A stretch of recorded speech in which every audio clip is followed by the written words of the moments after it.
My brothers and sisters, what is going on, everybody? This is Steel Sermon in the house, late Tuesday night with another video, as these are my Week 14 picks of the 2022 NFL season. Another strong week in Week 13. Usually 13 is an unlucky number, but it was a pretty lucky one for me this past week as I went 11-4. Another strong week as I continue my stranglehold on the division title in Pick'em, 125-70 on the year. My goal is to get at least 75% of my picks right every week, even though that won't happen, but that's my goal. But this was a good week nonetheless as I get ready for week number 14 of the 2022 NFL season. And this is premiering on Wednesday, December 7th.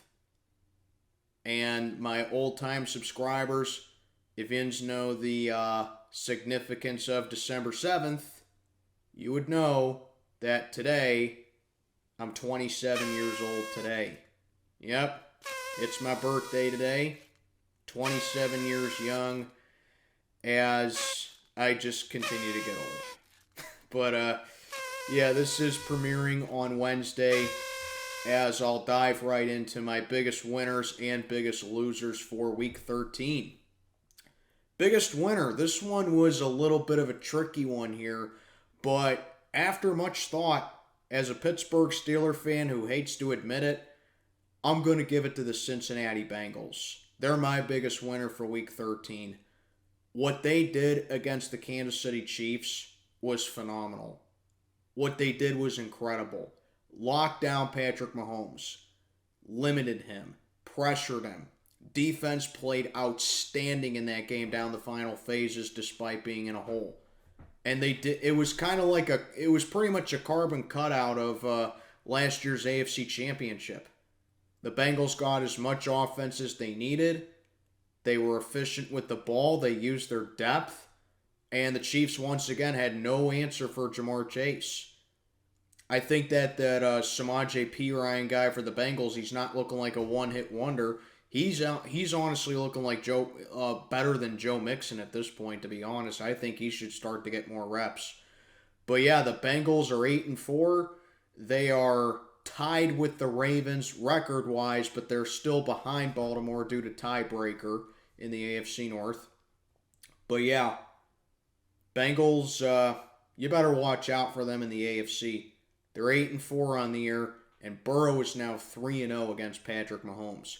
Bengals, my biggest winner for Week 13. So, every once in a while, I like to step outside the box a bit, and I think that's what I'm going to do for my biggest loser. My biggest loser for Week 13, Roger Goodell. Why is that Roger Goodell? Well, it's a little bit of a transition. We get one great game between the Bengals and the Chiefs that could easily have been a Sunday Night Football game. I mean, after all, it was a rematch of the AFC Championship last year. So, yeah, that seems like a good game to put on Sunday night, right? Nope, make way for the Colts and Cowboys, where the Cowboys put 33 points on the Colts in the fourth quarter, and the Cowboys win it 54-19 over the Indianapolis Colts. So instead of a great matchup between two real good teams in the AFC, we get a complete laugh of a game in the fourth quarter. So yeah, Roger, good job there. Good job, Roger. Your bias for the Cowboys continues. I mean, who thought that was going to be a good game on Sunday night? I mean, I know it was a 2-point game going in the fourth quarter, but geez, man, do you think the country as a whole is just dying to see the Colts and Cowboys on Sunday Night Football? Come on, man. What a waste of a Sunday night slot. So, Roger Goodell, you're my biggest loser for Week 13. Anyway, that'll do it for that. As always, your spread picks are the only ones that you need scores for now. as I will get right into it. There are some pretty challenging games for Week 14, and I believe also this is the last week for bye weeks. So, yeah, Week 14, the last week for bye weeks. How about that? But let's get on to it. These are my Week 14 picks. And kicking things off, as always, you got Thursday Night Football. Las Vegas Raiders at the Los Angeles Rams. This one is in SoFi. Vegas. I've given them a real hard time over the course of the last couple weeks or so, but they've rattled off 3 straight dubs and they're 5-7. Granted, I don't think the Raiders are still going to make. I don't think Vegas is going to make the playoffs still, but it just seems like ever since Derek Carr had that emotional press conference, it seems like the Raiders have figured it out and they're starting to play a lot better. So Vegas is 5-7. The Rams are doing anything but 3-9 on the year for the Rams. They've currently lost 6 straight. By far the worst defending champions I've ever seen in my life. Yeah, even worse than the 03 Bucs. At least that Bucs team just went 7-9. This Rams team could honestly lose out. Matthew Stafford's on IR. I don't know who they're going to be playing for their quarterback. So, yeah, I mean, right off the bat, as you can see, it's my toilet bowl of the week, and it's on Thursday night. So, both these teams are just real bad this year, but I'm going to go with the team who has the hotter hand right now, and that is honestly the Vegas Raiders. I still don't trust Vegas, to be honest with you. I still don't trust them. But I trust them more than a banged up and just drunk as hell Rams team from the Super Bowl. I'll put it to you like that. I'm going to go with the Raiders to get the job done over the Rams here. All right, now we got the Sunday slate of games, the early games, and it starts off with a dandy in the AFC East as the New York Jets go to Buffalo to play the Bills. Last time these two teams met, the Jets pulled off an improbable win over the Bills as Sauce Gardner locked down the Bills receiving core, and the Jets came away with a stunning victory over the Bills. Now the Jets are sitting at 7-5, I believe. They still have life in them to make it into the playoffs, but it took a beating with getting swept by New England, and now they lose a tough one to Minnesota. So the Jets, they're alive, but they need some help if they want to think about the playoffs. Buffalo, they're in the driver's seat. They're in great position to clinch a playoff berth. They're in great position to clinch the AFC East. I don't think it can happen this week, but you figure you're going to see Buffalo in the playoffs. The Jets, I mean, let me put it to you like this for the Jets. They got a real tough defense. I keep saying it every week. I love what Robert Saleh is doing over there. I think that he has really made this Jets defense a formidable unit in the league. Mike White, I still think that they got to roll with him as the starting quarterback, but the Jets, it kind of seems like that they're kind of falling back to earth a little bit, and knowing the Bills and knowing how Sean McDermott is as a coach, this is going to be a battle of two really good coaches, Robert Saleh against Sean McDermott. And knowing Sean McDermott, he's going to have a real big pep talk with that team, going like, there's no way we're going to let this team sweep us, and we're going to put essentially the final nail in the coffin for their playoff hopes. I do think the Jets can make this a really good game, just because A, it's an AFC East game, and B, the Jets have really proven that they're no slouches, and I think that they could have potentially a bright future ahead of them. But it's just the Bills, they're the better team. I don't see them getting swept. I'm going to go with the Buffalo Bills. They got more to play for in this game. Give me the Bills to get the job done over the Jets. A lot of divisional matchups this week as we got the Battle of Ohio taking place down in Cincinnati between the Browns and the Bengals. Yeah, there are a lot of divisional matchups this week. So the Browns and the Bengals, last time these two teams met on Halloween, the Browns obliterated the Bengals on national TV with Jacoby Brissett and the Browns defense bullying Joe Burrow. Now the Browns got Deshaun Watson in this game, who did not do anything really against his former team, the Texans. The Browns won against Houston, but it was with special teams and defense. Browns didn't have a single offensive touchdown in that game. So Deshaun Watson, back-to-back road starts for him in his debut with the Browns. Meanwhile, the Bengals, I talked about them in my biggest winner category. The Bengals, they are playing some great football. They are red hot right now, and they are just clicking on all cylinders. Ever since that 0-2 start, they have completely turned their season around. They're 8-2 since starting 0-2. So the Bengals, they're playing great. And I got to tell you, when this Bengals team is all collective and they're all working together as a team, they're as good as any team in the league. I really hate to say it, but Cincinnati, they are an underrated favorite for the Super Bowl. I mean, they made it there last year, so that should say enough. They can run the ball great, whether it's with Mixon or P. Ryan. Joe Burrow, we all know about his decision-making and his ability to read defenses and his quickness. Then it's just weapons galore with the Bengals. I mean, Jamar Chase and T. Higgins, that should be enough alone right there. And then, of course, you got Hayden Hurst at tight end. I mean, the Bengals also got a really good pass rush defense there, so there's a lot to like with this Bengals team. However, if there's one team that has given the Bengals a lot of grief over the past couple of seasons, it is those Cleveland Browns. The Browns are 9-1.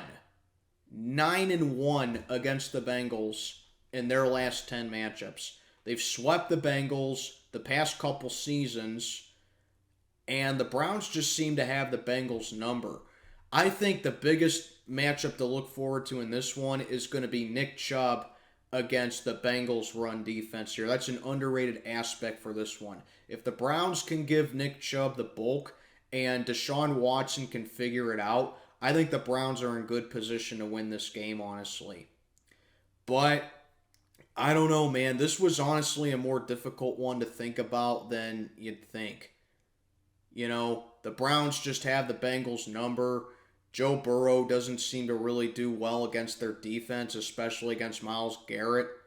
But I got to tell you, the Bengals, they are just playing great football right now. And I think they avoid the sweep here. This is a situation of when in doubt, go home team. I don't think the Browns are going to sweep these guys for 3 straight years. I'm going to go with the Cincinnati Bengals to win a tight one over the Cleveland Browns here. So give me the Bengals.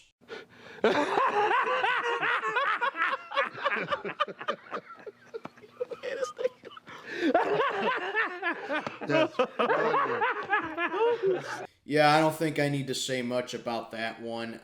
Easy right there. That's my point spread of the week, the Texans and the Cowboys. I mean, Dallas was favored by 17. But anyway, Vikings and the Lions, this one is up in Detroit as the Vikings coming off a hard-fought win over the New York Jets as they are 10-2. I believe Minnesota has a chance to clinch a playoff spot this week, if I'm not mistaken.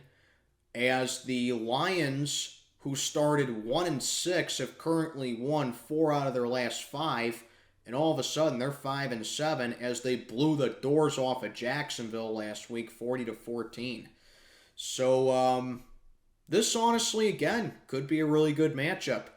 Stuff to look forward to is both teams' offenses. I think that both these teams are more than capable of lighting up the scoreboard. I think that they have a lot of potential to throw for a lot of yards.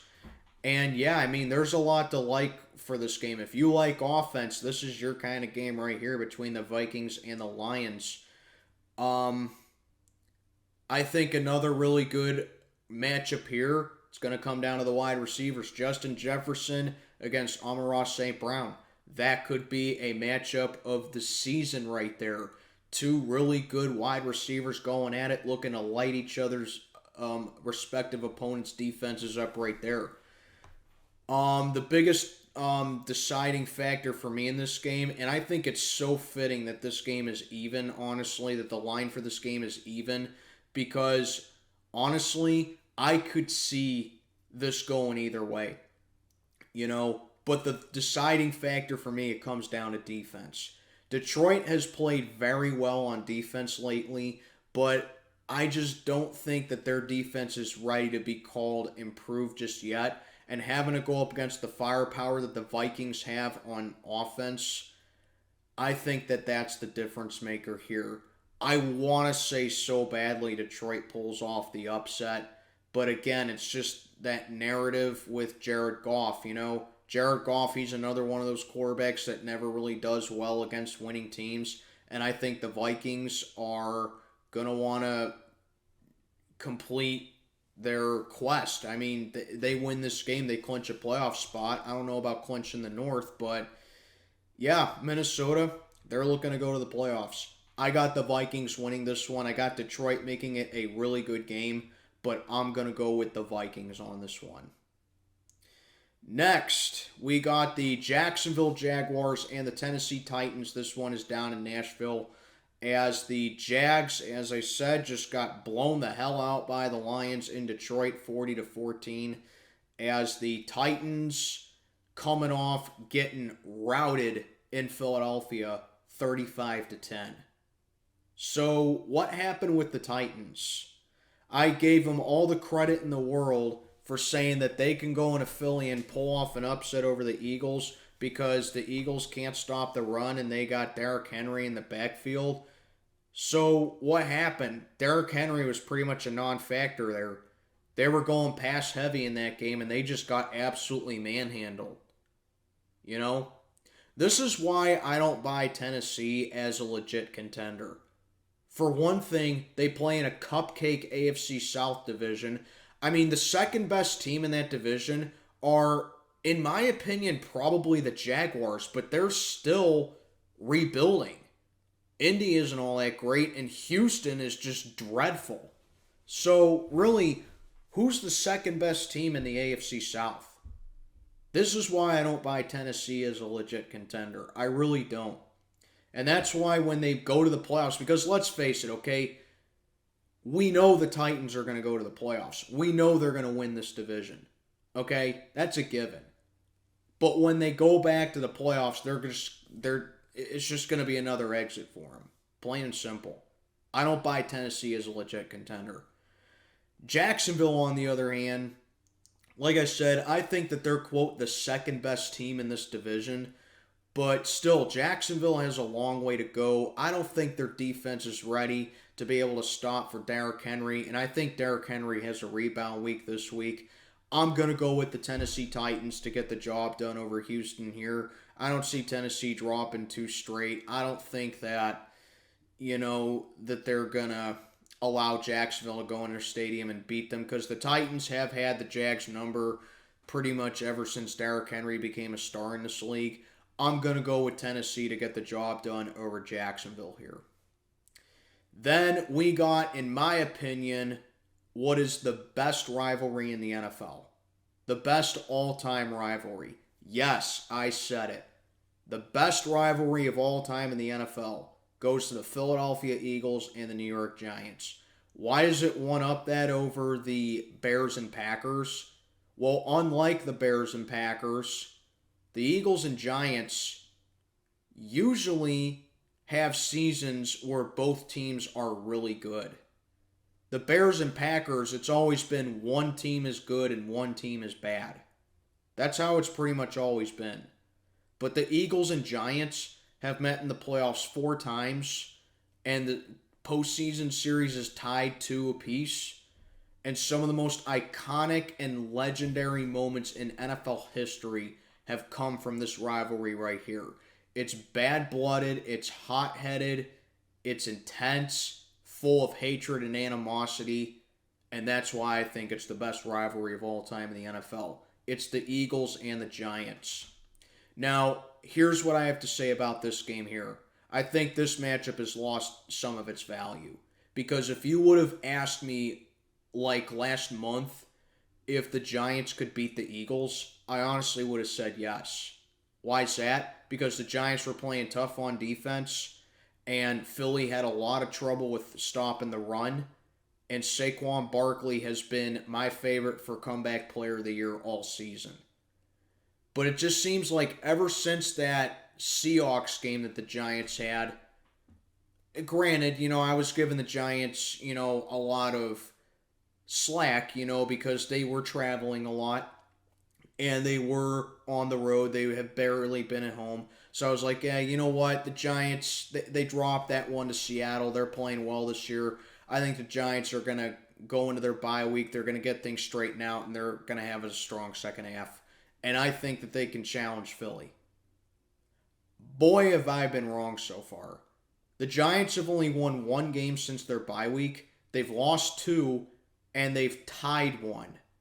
And if you don't know what I'm talking about, this past Sunday, they tied with the Washington Commanders at 20. They tied with Washington. A game the Giants should have won, but they let it get away from them because of boneheaded and easily avoidable mistakes. And now the Giants are sitting in a situation to where they can miss out on the playoffs, and this could be the start of a collapse. Because they got to play Philly, and then they got to play Washington again after that. So they're starting to play the division a lot. You know? So the Giants, they went from a dark horse team in the NFC to now looking like, I think the Giants season may be starting to do a Titanic. You know? Meanwhile, the Philadelphia Eagles. I've been tough on them. They're not a real Super Bowl team. You know, they had an easy schedule. When they play Derrick Henry, the Titans are going to run all over them, and the Titans are going to upset them in Philly. The exact opposite happened, and I'm eating a big crow with that. 35-10. Philly dominates Tennessee from start to finish. So the Eagles are 11-1, and they by far have the best. I'm just going to say it. They have the best defense in the league. I really do think they have the best defense in the league. I don't know about the best offense, but they for sure have the best defense in the league. San Francisco's defense is really good too. Dallas's defense is really good too. But if you ask me who the best overall defense in the league is, it's Philly. Because they can stop the pass efficiently, and when that run defense is on, it's on. They shut down Derrick Henry in that game when I thought Derrick Henry was going to destroy him in that game. And now they're going up against Saquon Barkley. Something I will say about this matchup, though, Daniel Jones usually plays the Eagles tough, and Saquon Barkley has had some of the best games of his career against Philly. But I really don't think that'll matter coming into this one. The Giants are still very banged up. And the Giants' run defense has been a little sus this year. Now them going up against Miles Sanders and Jalen Hurts, who we both know run the ball very effectively and are very intuitive on the ground, this is going to spell disaster for the Giants. Like I said, a month ago, I would have picked the Giants for this matchup to upset Philly. But now, I think the narrative will be maintained. I'm going with the Philadelphia Eagles to go into New York, beat the Giants. Give me the Eagles here. Well. The one matchup that I'm waiting for all year. The two matchups that I always wait for all year. We have, in my opinion, the second best rivalry in the NFL right now between the Baltimore Ravens and the Pittsburgh Steelers at Acrisure Stadium. Ravens 8-4, leading the AFC North. Pittsburgh 5-7, last in the AFC North. But as I said in my post game this past Sunday, whenever these two go at it, you can throw records out the window. It doesn't matter if they're 10-0 and we're 0-10. It will always come down to the last play. You can bank on hard-hitting defense. You can hit on high emotions. You can bank on a close game. You can bank on it. It doesn't matter when the Ravens and Steelers play. It does not matter. Everything is at stake when these two play. Talking about the Ravens in this matchup, as I'm going to cover more of this in my preview. Is Lamar Jackson going to play in this game? I don't know. He sustained an injury against the Denver Broncos on Sunday, and Tyler Huntley had to play with the Ravens. And the Ravens squeaked by Denver 10-9. So the Ravens didn't even have a double-digit lead in that game. In fact, they trailed all the way into the fourth quarter. And they squeak by Denver 10-9. So that is obviously the biggest headline for the Ravens coming into this one. Is Lamar Jackson going to play in this game? John Harbaugh said that it's not serious and it's not season ending, which is a big sigh of relief if you're a Ravens fan. But what does that mean for the short-term future? Does it mean Lamar is good to play? And honestly, if Lamar is good to play for this game, I really am not all that concerned. And you want to know why? Because A, Lamar has played very subpar ever since like week 3, after he got off to an incredibly hot start to the year. And number 2, Lamar has played some of his worst games of his career against the Pittsburgh Steelers. Lamar in his career against the Steelers, 5 touchdowns, 8 interceptions. He has not played the Steelers well at all. However, our defense this year, very inconsistent. You know, I totally get anyone calling our defense overrated because it is overrated. We play soft zone defense when we have no business playing soft zone defense. We don't pressure a whole lot. You know, it's so easy to blame TJ Watt's injury for why the defense has been quiet, but here's the thing. TJ Watt has been back on the field for 4 weeks now, and we're still not getting pressure in. We can cause turnovers, yes, but we need to be consistent with it. A couple turnovers here and there aren't going to suffice. We need to be consistent with it. Our offense is going to be the reason why this is going to be a low-scoring game. It's going to be a typical Ravens-Steelers game.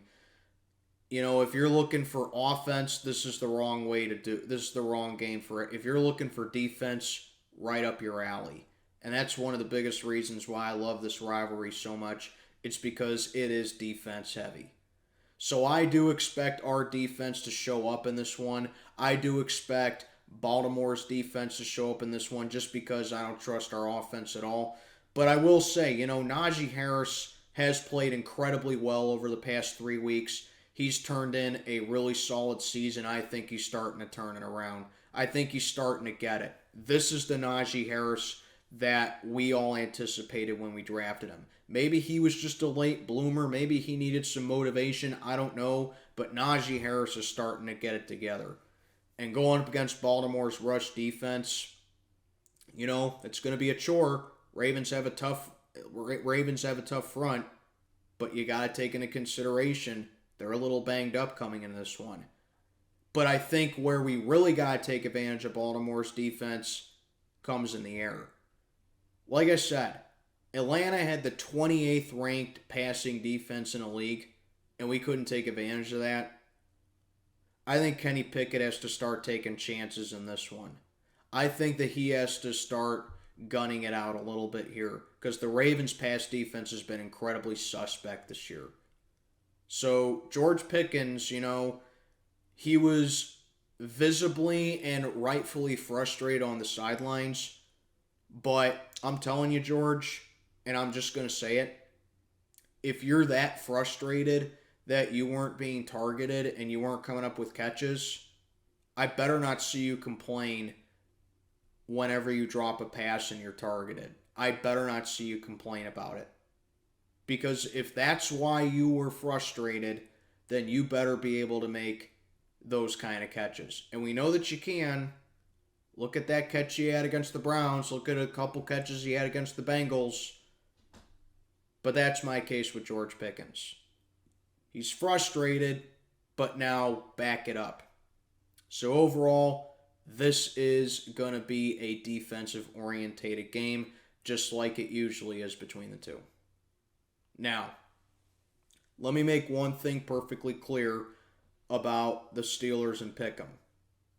I keep my picks as honest as I can. I keep my picks as unbiased as I can. I'm realistic with my picks. And I think this year, has to be a record for the most times that I've picked against the Steelers in Pick'em. I have picked against the Steelers a lot in Pick'em this year. No doubt about that. And I try and I do my best to be as unbiased as I can. However, if there is one matchup that I never pick against the Steelers in, it's when they play the Ravens. I never pick against the Steelers when we play Baltimore, especially in Pittsburgh. Sometimes I pick against us in Baltimore, but I never pick against us in Pittsburgh against them.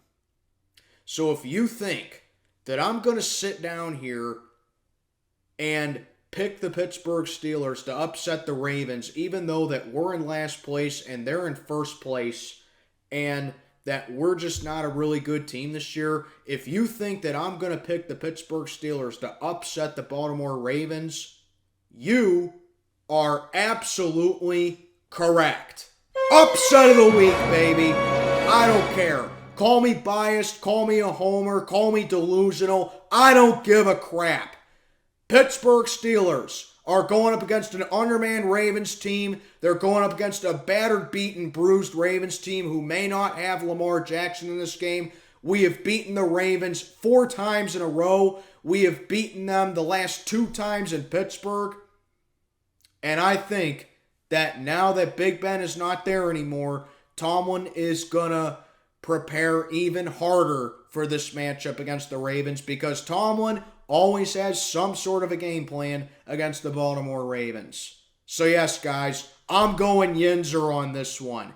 Give me the Steelers to upset the Ravens. My upset of the week, I got us winning 3 in a row. Dance for me down in the comments section, Raven fans. Kicking off the later slate of games on Sunday, we got an easy one here. The Kansas City Chiefs and the Denver Broncos at Mile High. The Chiefs are 9-3, coming off a loss to the Bengals in Cincinnati. They still have a prolific offense. It just got shut down by a stout defense. Denver has a stout defense too, but they just never seem to have an answer for Patrick Mahomes. And Denver's offense is just deplorable. And it looks like that trade that they made for Russell Wilson is just the modern day Herschel Walker. This game was originally on Sunday night. It got flexed for Dolphins-Chargers. But this was going to be the Sunday night game for the longest time. Denver can't get on anything going offensively, and Kansas City's defense, can look actually pretty good at times. Kansas City has won, 12, 13 in a row, whatever it's been over these guys. They've swept them every year since 2016. So, let's see. Every year since 2016, that's 12 in a row. They've won 13 in a row, I think, over Denver. They have just dominated them since 2015. So, whatever the streak is, Kansas City one-ups it again. Lock of the week by far. Lock of the week. Kansas City just gets it done over the Broncos. I don't think there needs to be any explanation here. I don't think anything else needs to be said. Kansas City in an easy one. Then we got the Tampa Bay Buccaneers and the San Francisco 49ers. This one is in San Francisco. The Bucs are coming off a comeback win over the Saints on Monday Night Football. They're 6-6 on top of the NFC South. Meanwhile, the 49ers are 8-4, and they have done what no other team could do this year. Beat the Dolphins with Tua Tagovailoa starting the entire game. 49ers are playing great football. And I gotta tell you, they are an underrated favorite in the NFC. Much like the Bengals are an underrated favorite in the AFC, 49ers are an underrated favorite in the NFC. That defense is phenomenal. That defense is playing so well. And I think the 49ers, I think they can cause a lot of problems for a lot of teams in the NFC. However, 49ers, they got to go with not controversy. They got to go with some Adversity, I meant to say. Adversity. Why is that? Jimmy Garoppolo broke his foot against the Dolphins, and he's out for the rest of the season. So in comes this Brock Purdy guy that the 49ers have, and to his credit, he played pretty well in an emergency situation, but now he's going to probably get his first time as being a full starter for the 49ers.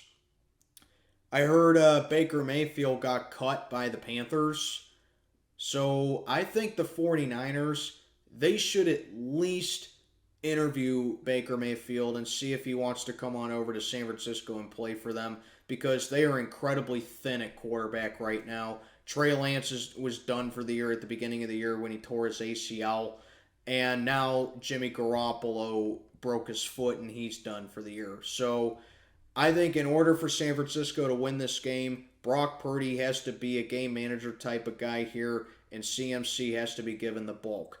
They do that, 49er defense shows up, they can make life real tough for Tom Brady. Because why is that?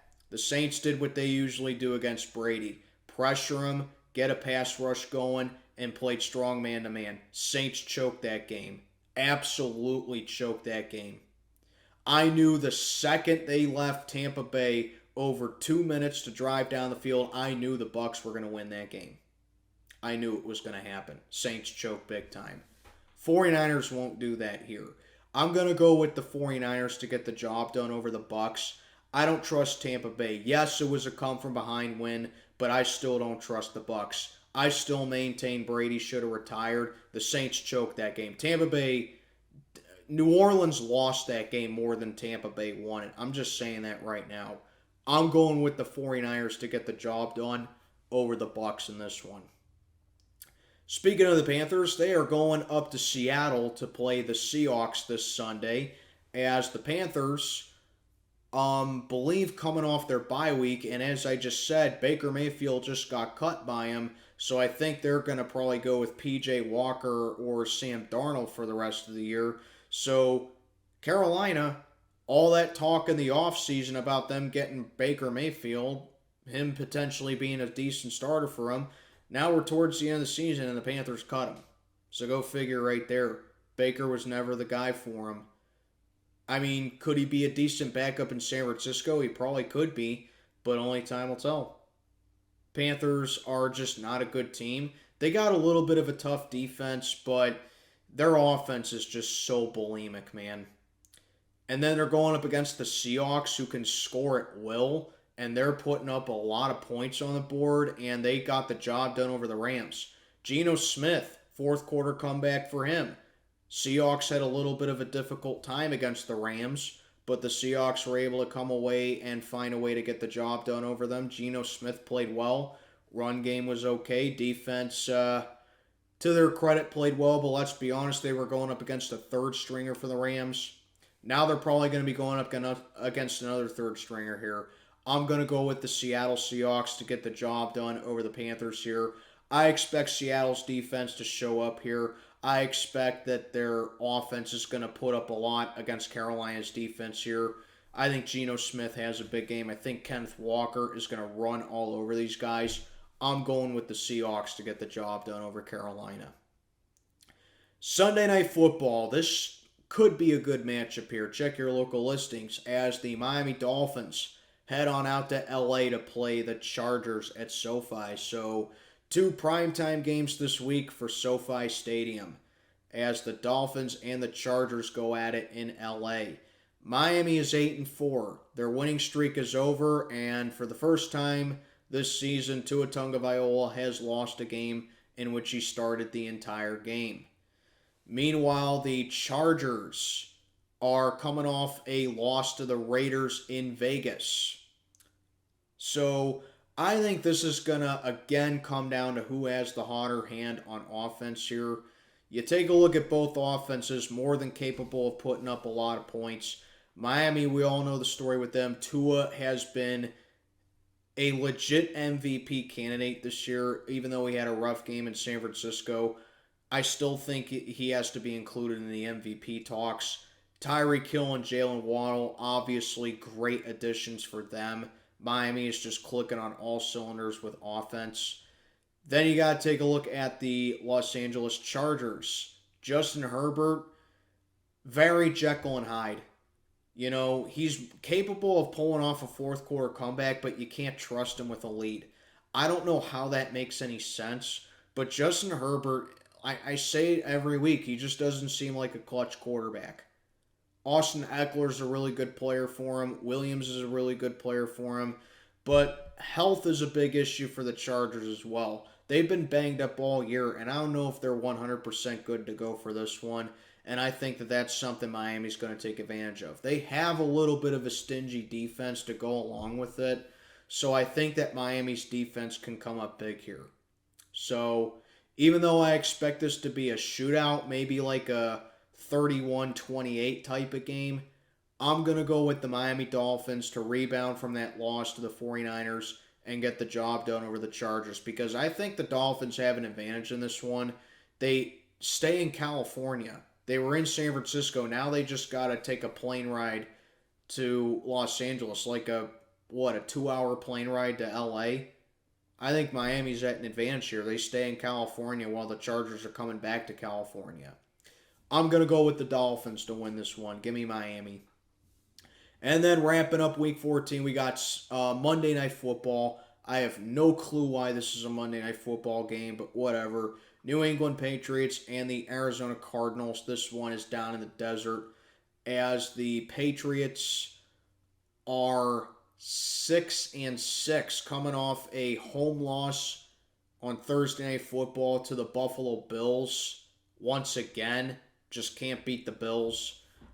You know, it's funny. Patriots dominated the Bills in the Brady era there, and now they can't beat Buffalo. Arizona had their bye week, and the Cardinals are just not really good either. I mean, the last time I remember they played, they got blown out by the 49ers on Monday Night Football.